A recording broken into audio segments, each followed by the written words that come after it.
6 to 27. Code 8 is on scene with a 19-year-old female. She was taking an overdose on an unknown substance.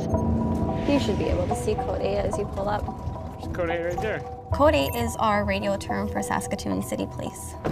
As we arrive, we see multiple Code 8 vehicles on scene. It could potentially mean a lot of things. It could be a dangerous situation. There could be weapons there. Yeah, there's a door here. There's a lot of commotion going on. Before we get to the front door, I can hear the patient screaming.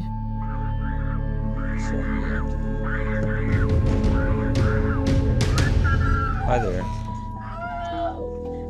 So immediately I know that there's a situation going on that's completely out of control, and we're gonna have to figure out a way to get control over this. What's happening? A female who's definitely on something. She is losing her mind. Is she kind of a harm to herself, do you think?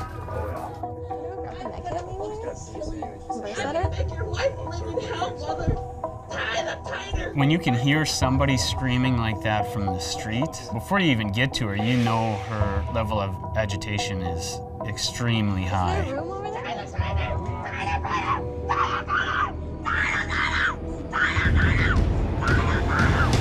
It kind of is that blood-curdling kind of scream that makes the hair on the back of your neck stand up. It's an extremely tight space. She's face down on the floor. There's a cop on either end of her holding her down. Mental health history, bipolar, depression, anxiety.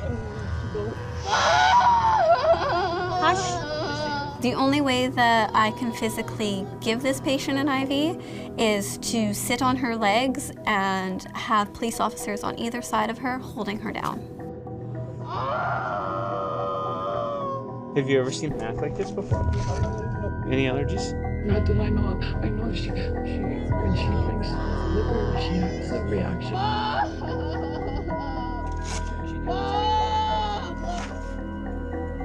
What about drugs, street drugs? You didn't let me die. I'm gonna give her some medicine in the arm. It's gonna calm her down, and then she'll either walk out of here or we'll carry her out of here. I don't know why she's acting like this, but we have to calm her down to get her out of here safely because I don't want her to get hurt, okay?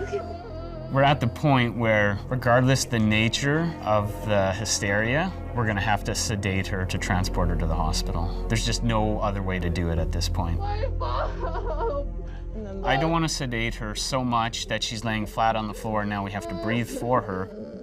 But I want to give her just enough that she's calm and we can walk her out of the house.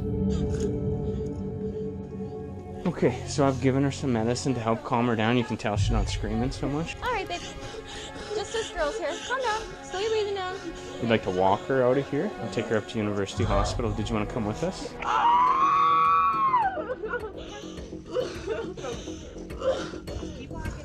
I can't. Give us a minute to get her onto the stretcher maybe, and then you can change. Where's my mother? She's here. Oh, look at my boy. I think I broke my glasses.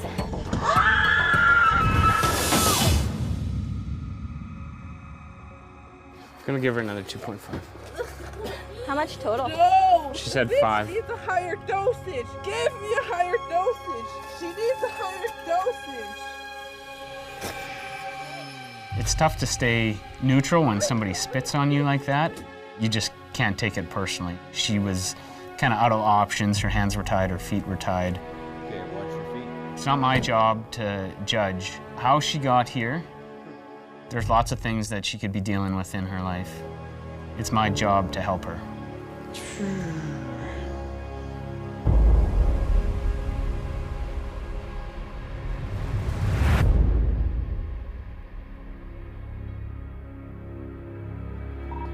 Base to 36. You're responding for a 19-year-old male who was assaulted with Mace. City police are en route. Bear spray calls are the worst for the patient. Yeah. Excruciatingly painful. Bear mace is typically extremely uncomfortable. It's very painful. It's an irritant. It temporarily blinds you. Bear mace will drop grown men. It will make grown men cry. My name's Callie. I'm one of the paramedics. What is hurting you right now? Your eyes, I take it? Okay, did you get beat up or A little bit, assaulted? yeah, they kicked me. They kicked you? Whereabouts did they kick you? My head, my ribs. Okay. And did you witness it? Or? Yeah, I witnessed the very end of it. Like, I was just turning around, he was on the ground, and they were kicking him and stuff like that. I have some wipes here. They're called Sudocon. They're designed for pepper spray. Now, while I was turning around the parking lot across the street, and I happened to see two gentlemen and a female kind of attacking this guy who was already on the ground. So I honked my horn and kind of yelled. Okay, they scattered off down the streets. His lungs were nice and clear. I'm gonna put that on your face. I'll let you rub that one if you want. My first concern then was making sure to get on 911, getting paramedics here. And so we're just trying to keep them calm, let them know the paramedics were coming. Where were you coming from? Work. You just finished work? Yeah, I'm a cook. So I give this patient a Sudocon wipe to try and temporarily relieve some of the pain and remove the bear mace from his eyes. The best remedy for this stuff is water, and dish soap. It's extremely hard to remove from your skin. It's an oil-based substance, so you need something like a dish soap that cuts through grease to remove it. Are you wanting to get an x-ray on those ribs? No. Is there someone we could call for you? This poor gentleman, he's just finished a shift at work and he's walking home. And he's jumped just out of nowhere. 3 assailants, it sounds like, so he's had a tough night. Hi guys, are you Landon's mom? My name's Corey, I'm one of the paramedics in the city. He's doing really good right now. Okay. He got sprayed, he didn't get like stabbed or nothing like that. He just needs to go home, stand in the shower and let the lukewarm water. Yeah, yes, he's doing really good. All his vital signs are normal, so deep breath, that's a scary thing to wake up to. Hi Mom. I don't want to touch you. Give him a hug after. This patient handled being bear maced very well. Typically, people are rolling on the ground, crying, in a lot of pain, but he was a real champ about it.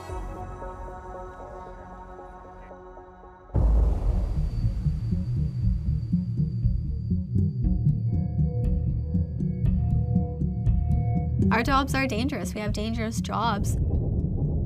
You really develop this kind of hyper-awareness of what's going on around you.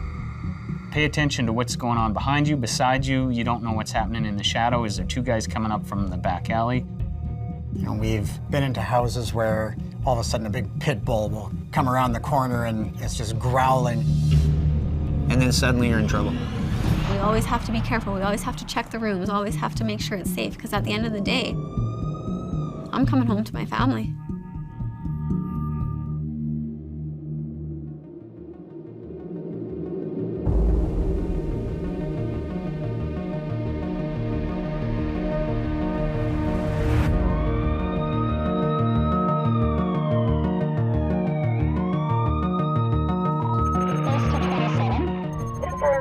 For a 40-year-old male patient, I've taken a fall down approximately 4 stairs.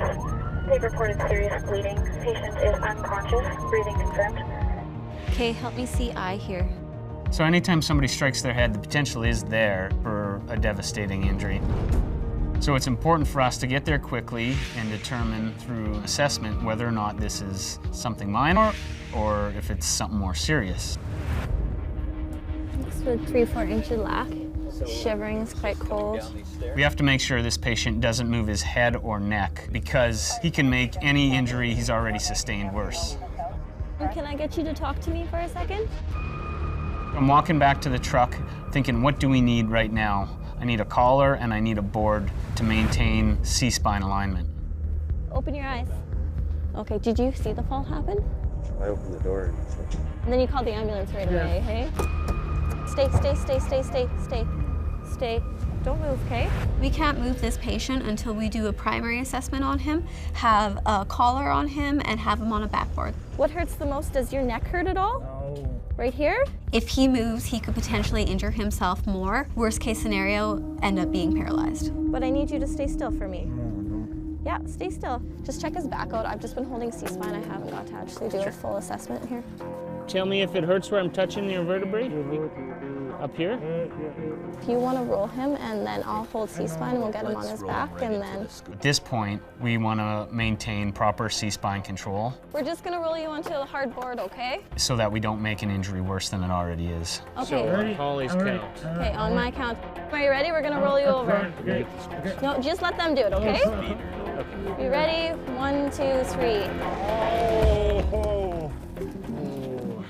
Oh. I'm gonna put a collar around your neck here Perfect. to protect your neck. Oh my God, I'm dying, man. I'm gonna die right now, man. Right No, now. no, we're not gonna let you die. I'm gonna die, man. No. We're gonna look after you. Just I'm relax. gonna die, man. Oh, man, don't hit me, man. Please don't hurt me. Good. And then we gotta go down because his head. No, no, no. Don't Stay hurt still. me. You just have one job, okay? And all that is just keep your head still. The next part of this is we're gonna lift you off the ground, okay? But you can't move your arms or your legs. Imagine waking up after falling downstairs and the first thing you see is a bunch of cops and paramedics. 1, 2, 3. Good. And everybody staring down at you. He's lucky that he had friends there that were able to call somebody and help him out, or else it could have ended a lot worse for him.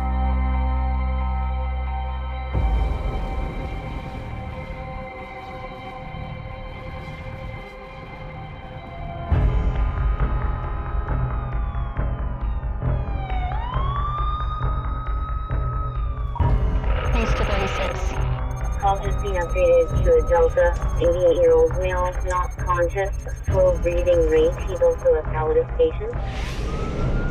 So we're responding for an 88-year-old male. This might be some end-of-life care that we might be going to here. So this might be a little bit different of a call than we're normally used to. What are the chances he's got a DNR? Probably quite good if he's palliative. There's different types of do not resuscitate orders. No CPR, no intubation. Maybe the patient doesn't want transport to the hospital. It's gonna be right here.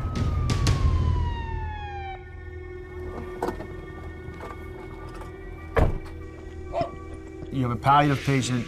The family is obviously upset, and they know that their loved one is leaving the house, for the last time.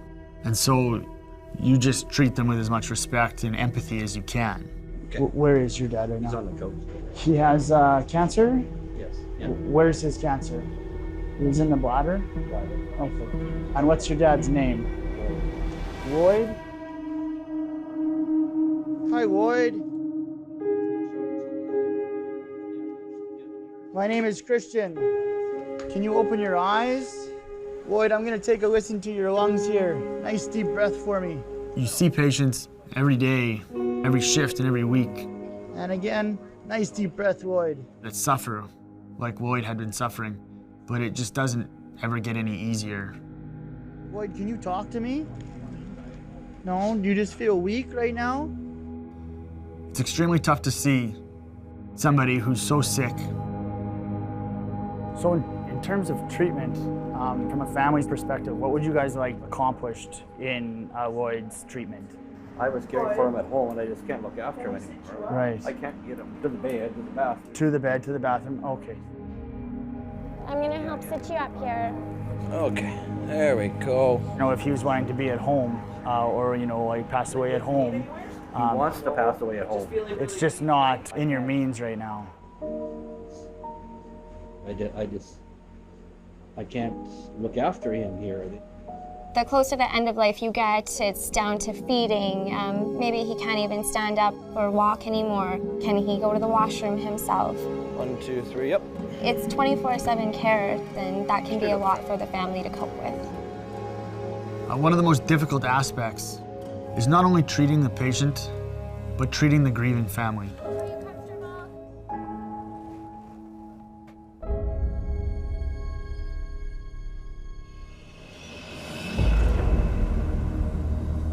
Being a paramedic, I always thought would be an interesting job. You want that rush, you want that excitement, the thrill. I like when I can help improve somebody's day. When they're having the worst day of their life, maybe I can be the one to come in and help them. I always thought that would be very rewarding.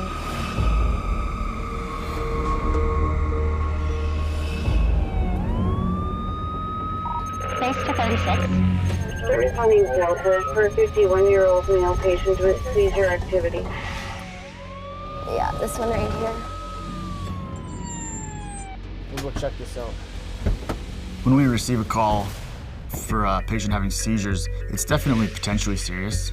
You know, are they still seizing? Has the seizure subsided? Will they have more than one? Hello, guys. Paramedics. Just relax, you're having seizures.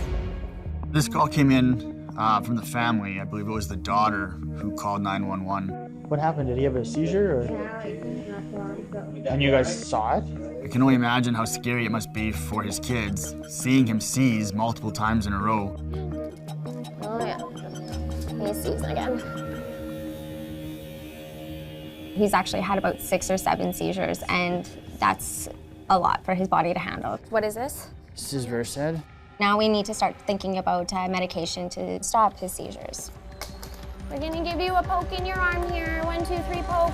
Well, as scary as it is for this daughter to witness her dad having a seizure, she did a very good job in recognizing he needed help and initiating 911. So we gave your dad some medicine. Okay, we put it in his arm, and it's gonna help stop his seizures. But we're gonna have to take him to the hospital, okay, to kind of get his levels re-regulated. It must be very frightening for these children in this situation. They've had to call 911 for their father. Now there's strangers entering their home. Dad. Dad.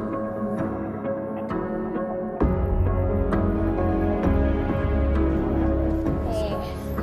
1, 3, 1, 2, 3. Okay, stairs here. The patient is very sick, and fortunately his children were there to call 911 for him, and we were able to control his seizures.